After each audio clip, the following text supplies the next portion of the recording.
Hey guys, so I'm back again, and it's because I wanted to share with you guys a vision that I had a while ago, and it was actually initially just a message that God had for me, but he brought it back to my memory recently, like literally, I think it was last night or today. Actually, it was last night, and he was confirming to me that this message was actually for a lot of you as well.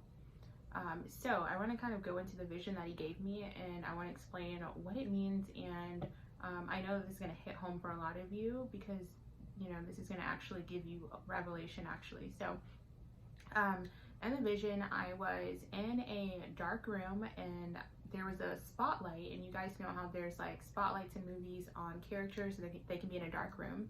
And so the spotlight was like shining on me, and I was in this dark room, and there were a bunch of people in the room, and they were all kind of looking at me.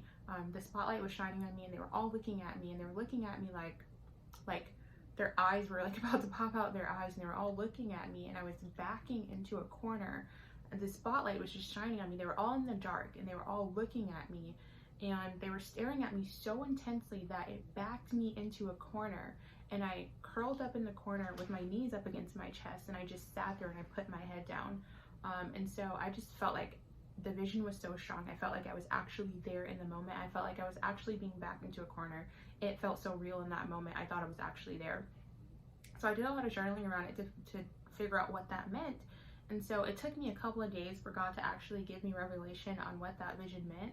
And what he was really trying to show me, and what he was really showing me, was that initially I thought the vision meant that people were stealing my energy, and that, I was just drained, and that I just need to be alone. And I thought that's what it meant. But then as a couple of days went on, God began to reveal to me that that vision actually meant that the spotlight, in my vision, it appeared that the spotlight was shining on me, and so people were looking at me, and I was backing into a corner.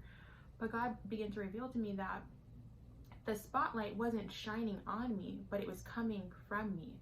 The spotlight was coming from me, and so everyone was staring at me because they wanted to stand in the light. They wanted to stand in the spotlight. They were tired of being in the dark, and so they wanted to stand in my light. They wanted it.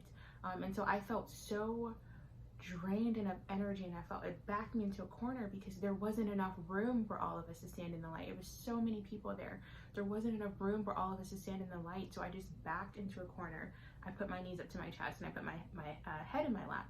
And so that's what God was beginning to reveal to me, is that I have a flashlight, and there are a lot of people that are attracted to that. But if you notice, when you're shining a flashlight, it only shines in one specific area, meaning if there's thousands of people in a room, not every single one of them can fit within the realms of that light.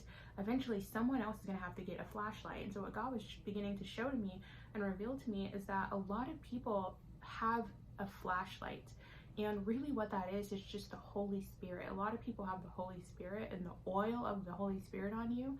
And people can sense that, and so they're wanting to steal that. But what does it tell us in the book of Matthew, right, about the 5 wise wives and about the 5 foolish wives? The 5 foolish wives, they didn't have the oil in their lamp, and so because they didn't have the oil in their lamp, they weren't able to light their lamps. Their lamps weren't lit with fire, so they didn't have any light coming from their lamps. So what did they do? They asked the 5 wise wives, give us some of your oil so we can light our lamps. And so Jesus began to tell us in the parable that they had to go get their own oil. And so he began to reveal to me over a couple of days after I had that vision that was another example of the parable of the 5 wise wives and the 5 foolish wives. Is that I have a flashlight, I have light, and other people are trying to steal that light. And yes, you naturally want to help people because God is in you. God is loving. He naturally wants to help everyone. But even though God is in you, you are not God, so you cannot help everyone. You have that desire to help everyone because God is in you, but because you're not God, you cannot help everyone. So even though the desire for me to share my light with other people was there, it is physically impossible for me to do that. They have to go get their own light. They have to seek God for themselves. They have to connect with the Holy Spirit themselves so the Holy Spirit can begin to dwell within them, and they can have their own light. So what what God began to really show to me last night was that a lot of you have your own light. A lot of you are filled with the Holy Spirit. A lot of you are just filled with light, right? And there are people in your life that are like energy vampires. They're just like emotional vampires, and they're trying to steal your light. They're trying to stand in your light. And what God is saying is that you cannot physically do that, or else you're going to be backed into a corner like how I was in my vision. And you're going to be scared to come out of that corner. You're going to be scared to come out of that cave. You're going to be scared to come out of that shell. So a lot of you, what God is really saying to you is that yes, it's normal and it's natural for you to want to help everybody, but you can't. They're going to have to eventually pick up their own flashlight and help themselves. So for those of you who this message is for, God is saying, do not allow people to back you into a corner. Do not allow people to drain you of your energy, these energy vampires. Take back your power, take your flashlight and begin to use it to help people when you can. You can shine the light on them for a little bit to help them find their path. But yes, eventually they're gonna have to get their own flashlight. I know this message is gonna resonate for a lot of you. I will put my contact information below because I know that a lot of you have been asking for my email. I'm going to start doing deliverance sessions soon, so reach out to me if you're someone who feels like you're dealing with a stronghold, so I can help you break free of that. And then I have some other stuff coming too, so I'll put my information below for those of you who want it, and I'll talk with you there in the comments.